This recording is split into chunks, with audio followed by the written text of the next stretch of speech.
2025 भर्तियों का वर्ष आज ही सुनिश्चित करें अपना सिलेक्शन और डाउनलोड करें तैयारी कर लो ऐप। आप डटे हुए हैं, यहाँ पर यथावत रखने की मांग की जा रही है। पक्ष दूसरे लोग इसको रैली निकाल रहे हैं, बड़ी संख्या के अंदर रैली निकालने की जो बात है कि 25 तारीख को रैली निकालेंगे, रद्द करने की मांग की जा रही है। आप क्या कहेंगे इस मामले को लेकर? देखिए, एसओजी मामले की जांच कर रही है और खुलासे भी हुए हैं, वो भी आप मानते होंगे। किस तरह से रखना चाहिए कि ताकि निर्दोष के खिलाफ कार्रवाई भी नहीं हो और वो लोग जिनके खिलाफ, जिनको भविष्य खराब होने वाला है, उनके खिलाफ भी भविष्य खराब। देखो जी, मैंने शहीद स्मारक वाले जो धरना है उसको भी बहुत बारीकी से देखा है।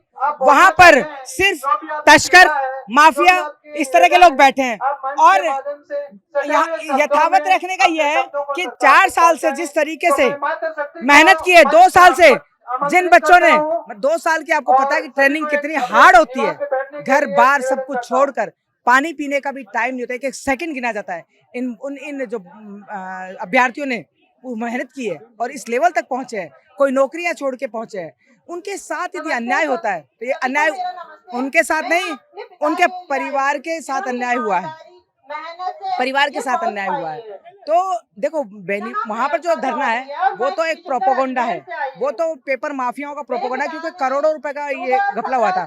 उसमें से कुछ एक लोटा पानी निकाल के दे दे, उस तरीके से वो तो प्रायोजित धंधा हुआ। तो यदि ये उन्होंने सोचा कि रद्द होती है तो जो कोचिंग माफिया है वो दोबारा सेशन चलाएंगे और पैसा कमाएंगे, और यदि यथावत रहती है तो उनका तो घाटा हो गया ना। तो इसलिए यथावत रहनी चाहिए और सरकार इसमें बिल्कुल बारीकी से बहुत अच्छे से निर्णय लेगी। कोर्ट, माननीय उच्च न्यायालय भी बहुत अच्छे से निर्णय लेगा।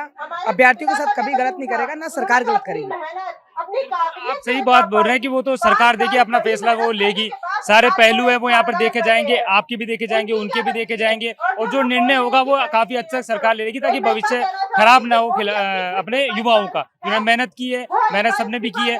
क्या लगता है कि अभी इस भर्ती के मामले के अंदर, क्योंकि देखिए एसओजी कार्रवाई की थी, कई घोटाले जो मामले भी यहाँ पर सामने, गिरफ्तारियां भी हुई है, तो उनके बारे में क्या कहेंगे? क्या वो जो गिरफ्तारियां हुई है कहीं ना कहीं मामले भर्ती को लेकर रद्द करने के लिए इसलिए तो उन्होंने मुद्दा उठाया है? देखो जी, ये 700 अभ्यर्थी हैं, एसओजी बहुत बड़ी एजेंसी है। एसओजी 700 लोगों का क्या जांच नहीं कर सकती? हम कहते हैं एसओजी 700 को जांच करके निकालती है ना, वो हमें भरोसा है, पर एसओजी जांच करे, अच्छे से जांच करे, और जो अभ्यर्थी गलत है उनको सजा मिले और जो मेहनत से लगे उनको न्याय मिले। हमें सरकार की जो एजेंसियां उन पर पूर्ण भरोसा है। हम एजेंसियों पे कोई भी, अब ये बताइए, जो शहीद स्मारक पे धरना है वो तो एजेंसियों पे भी अनलगन बयान कर रहे हैं, महिलाओं के भी ऐसे बयानबाजी कर रहे हैं, उनको किसी पे भरोसा नहीं। वो बैठे से मीडिया कर्मियों के लिए क्या है कि हनुमान जी क्या है, खींवसर जब से हार गए ना, जब से बड़े गिलबिला गए वो, क्योंकि अब उनका एमएलए ही नहीं है। अच्छा, मैं ये कहना चाहती हूँ, हनुमान जी ने ये कहा कि ऐसा ही दोबारा एग्जाम दे देंगे, ठीक है, वो तो दोबारा एग्जाम देंगे कि नहीं देंगे। मैं कहती हूँ हनुमान जी बेनीवाल, आप 25 तारीख को भरे मंच पे ऐलान करें कि मैं इंडिया गठबंधन से इस्तीफा देकर और आरएलपी से चुनाव लड़के सांसद बन के दिखाऊंगा, तब हम मान जाएंगे कि सच्चा इंसान है। ये पोपोले है, क्योंकि नागौर में मीडिया इनको तवज्जो नहीं दे रहा था, इसलिए ये जयपुर के शहीद स्मारक पे बन गए और एक मीडिया से अपना ट्रोल करवा, ट्रायल ले रहे हैं मीडिया से। और क्या लिखते हैं रोजाना, आज शहीद स्मारक पे नई चीज लाऊंगा, और आखिर क्या पता, अजय सीडी ला रहा हूँ, अजय सीडी ला रहा हूँ। अरे भाई, सीडी पे चढ़ते चढ़ते तो बेनीवाल जी आप नीचे गिर गए, कौन सी सीडी ला रहे हो? लालू के काम खत्म करो ना, क्यों ब्लैकमेल कर रहे हो?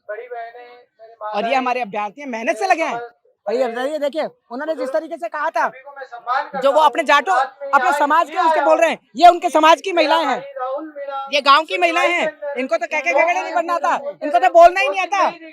उस धरने में 1 महीने से एक महिला दिखा दो आप, एक महिला नहीं है, वो सिर्फ कोचिंग वाले, और एक जगह बैठा हुआ, नाम नहीं लेना चाहती मैं उसका, वो तो आरयू में चीटिंग करते पकड़ा गया। एक वहाँ महिला बैठी है जिसको आपने बहुत ट्रोल किया था, वो तो 2020 में ही तलाक देके, और उसको तो एसओजी मैंने बड़े अधिकारियों को उसकी कार्रवाई के लिए दिया है। ऐसे लोग तो वहाँ बैठे हैं। लगता है तो 25 तारीख को रैली के लिए तो आह्वान किया उन्होंने कि बड़ी संख्या में लोग आएंगे, 1 लाख से ज्यादा आएंगे, युवा आएंगे और माहौल यहाँ पर बनेगा, और जब तक उठेंगे नहीं, जब तक मांग नहीं मानी जाएगी। बैठे वहाँ काम का ही है, उनको काम क्या है? वो ना तो इधर के ना उधर के, वो भी तो किसी में घुस जाते हैं। पिछली बार बीजेपी में हाथ, अरे पैर पकड़े हमारे बीजेपी वालों के, अरे मुझे सांसद बनना है, मुझे सांसद बनना है। और जब बीजेपी ने लात मार दी तो कांग्रेस के जाके नेताओं के दिल्ली में है ना, 2 दिन पहले टिकट गठबंधन करके आए थे बेनीवाल जी। 2 दिन पहले सारे नेता कांग्रेस के नेताओं के पैर पकड़े, नाक रगड़े थे उन्होंने कि भाई मुझे गठबंधन में दे दो, नहीं मैं हार जाऊंगा, ये मेरी नाक कट जाएगी। तो कांग्रेस ने उनकी नाक बचा ली, नहीं तो जो अपनी पत्नी को नहीं जिता सके। और फिर कहते हैं कि महिलाएं आओ, तो खीव सर जो हारी हुई विधायक है वो क्यों नहीं आ रही धरने पे? आना चाहिए ना धरने पे। यहाँ पर तो सब माता पिता और बहनें आई हैं, इनको तो बोलना भी नहीं आता कि क्या बोलना है। और वो कहते हैं कि हम उसमें, वो कहते हैं कि जाट समाज, जाट समाज। ये देखो, ये उन्हीं की समाज की बहन बेटियां उनकी समाज की हैं। एक भी बता दे चाड़ के वाली जाट नहीं उसमें, उस धरने में 1 महीने से वो है धरना, 1 महीने से ना। मैं बता रही हूँ कि मैं आज ही जाके ना नाक रगड़ के हनुमान बेनीवाल के कदम माफी मांग लूंगी। उस 1 महीने में एक भी चाड़ के वाली जाट नहीं दिख जाए उस धरने में तो कह दो। अरे उसके साथ कोई नहीं है। जाट महाकुंभ हुआ था, आपको पता है? 5 मार्च 2023 में सारे जाट नेता आए थे, सारे एमएलए आए थे, मंत्री आए थे। हनुमान बेनीवाल को नहीं बुलाया गया था क्योंकि वो नेता जानते थे कि इसकी ये कैसा है, खुद के समाज में इनकी कोई इज्जत नहीं है। ये सिर्फ मोटरसाइकिल छुड़ाना, माफियाओं के साथ गठबंधन करना, ये काम है जी।